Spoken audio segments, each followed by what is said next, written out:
Buenas tardes. Hoy tenemos el gusto de tener en línea a Fernando Lustanó desde la biblioteca del Museo Nacional de Artes Visuales de Montevideo. ¿Cómo estás, Fernando? Buenas tardes, ¿qué tal, Roberto? Bien, Fernando, te encontramos en la biblioteca del museo, ¿verdad? Sí, sí, sí, yo recién te decía, Televisión Verdad, digo, está en la biblioteca y está abierta al público en este momento, o sea que, heme aquí. Buenísimo. Tú sos, un poco para presentarte ante el público, de nuestros oyentes aquí en la Argentina. Tú sos escritor, crítico, has vivido muchos años en Estados Unidos, en Francia, y tenés una formación universitaria donde... Mira, bueno, primero estudié en la Facultad de Derecho, y luego me fui a Estados Unidos, e ingresé en la Organización de Naciones Unidas, tomé varios créditos en distintas universidades y Columbia me otorgó la National Endowment for the Humanities. Y bueno, eso es parte de la vida académica. Bueno, también he sido docente en la Universidad de Salerno, en Italia. En fin, uno al cabo de la vida, viste que termina haciendo más cosas de lo que presume. Sí, Fernando, y además sos un especialista, estudioso en algunos personajes de la literatura uruguaya, ¿verdad? Claro, bueno, mira, yo empecé publicando un ensayo sobre Isidore Ducas, sobre nuestro Lautréamont, el poeta que es la fuente surrealista de que André Breton decía que superaba las posibilidades humanas. Y bueno, fue mi primera incursión en las letras. Después, un poco acompañando lo que decís, también tengo un texto de ficción sobre José Enrique Rodó, sobre los últimos días de Rodó en Sicilia. Después también escribí sobre una persona que no es tan conocida, que se llama Emma Rizo Platero, que fue uno de los 10 vínculos sentimentales de Jorge Luis Borges, una uruguaya muy, muy sui generis. En fin, trabajé bastante la vida y la obra de Susana Soca, nuestra escritora, editora, mecenas, etcétera, y sobre varias personas más de las artes plásticas, sobre todo. Se están desarrollando en este momento en Buenos Aires eventos importantes por los 100 años de la primera publicación de Borges. Exacto, sí, sí, sí, sí. Bueno, Borges es un mundo, ¿no? Yo a veces pienso que si tuviera que elegir un único tema en la vida, me quedaría con Borges, ¿no? Porque es tan tentacular, se abre para tantas lecturas múltiples y que, en fin, es un autor para, digamos, mucho más que lo que literalmente llamamos de cabecera, ¿no? Y a mí me toca un punto de su sensibilidad, de su ironía, de su mirada cáustica que me llega profundamente y que presumo que debe tener que ver con esto que de forma más o menos ambigua llamamos el Río de la Plata. ¿Qué, qué significación ha tenido en la literatura uruguaya? Disculpa que me vaya por algún otro tema, porque justo... No, no, no, pero por favor, Contame, por favor. ¿qué valor tuvo Borges en las letras uruguayas? ¿En dónde caló?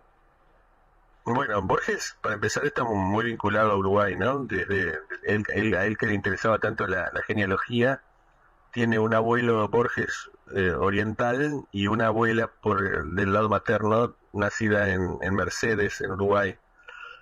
Pero luego está digamos, la amistad, los veranos en el Paso Molino, que es un poco, en realidad es el Prado, ¿no? Donde trata mucho a su prima Esther Aedo, que luego se casa con Enrique Morín, con quien también tendrá un vínculo hasta la muerte de este en 1960. Pero luego Borges, un poco contestando tu pregunta, fue acogido por ¿cómo te podría decir? Distintos grupos de la cultura y de la literatura uruguaya. Digamos, interesó a gente como Emil Rodríguez Monegal, por ejemplo. Por otro lado, la revista La Licorne, del que reciente nombraba Susana Soca, lo publica ya en su primer número en París en el año 47.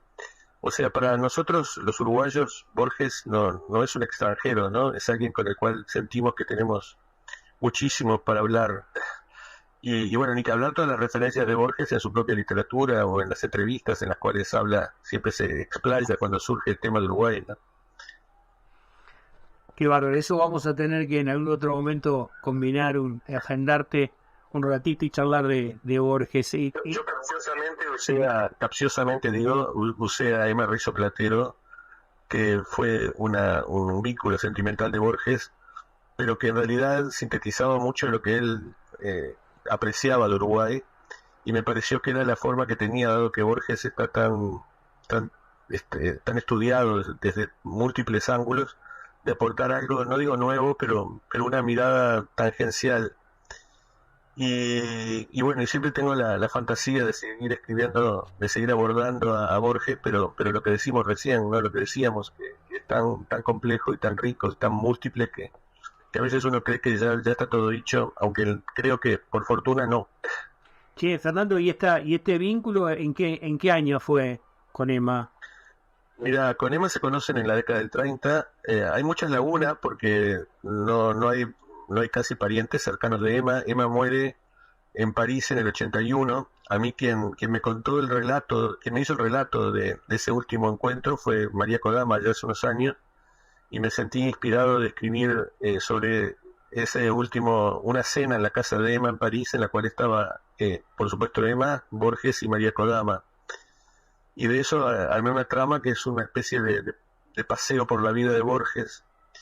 Se conocieron en la década del 30, no podría precisar cómo, pero el vínculo duró la vida entera. Emma, además de escritora y mujer ¿cómo podría decir?, de distintos ámbitos de la cultura, ocupó cargos diplomáticos muy importantes, empezando por Tokio. Y Borges la fue a visitar, no solo en París, como te digo, sino también en los años 60, la visitó en Londres cuando era agregada cultural. O sea que es un vínculo que duró la vida entera, hay mucha correspondencia entre ambos. En fin, creo que es un tema que da para seguir hablando. O sea que ella integraba el servicio diplomático uruguayo. Ella es diplomata, claro, ella integra el servicio diplomático uruguayo a partir del año 47, ella es del año 15. Su primer destino fue Tokio, y su último destino fue Praga, cuando fue destituida por el gobierno de Bordaberry de los años 70. Y vivió, como te digo, murió relativamente joven, tenía 66 años, murió en París en el año 81. Y Borges la cita con mucha frecuencia, ¿no? Incluso a veces ironizando, creo que en el libro de Ferrari, le preguntan por los nuevos, comillas, no por los escritores más recientes de la época en que se realizó la entrevista, aludiendo a Onetti y a Benedetti, y él contesta muy suelto de cuerpo, dice, bueno, yo no los conozco, lo cual tampoco es exacto, yo no los conozco, pero me interesa mucho la obra de Emma Rizzo Platero. O sea, que Borges era siempre muy fiel a su... Se iba por la tangente y muy fiel a su vez a su micromundo, ¿no?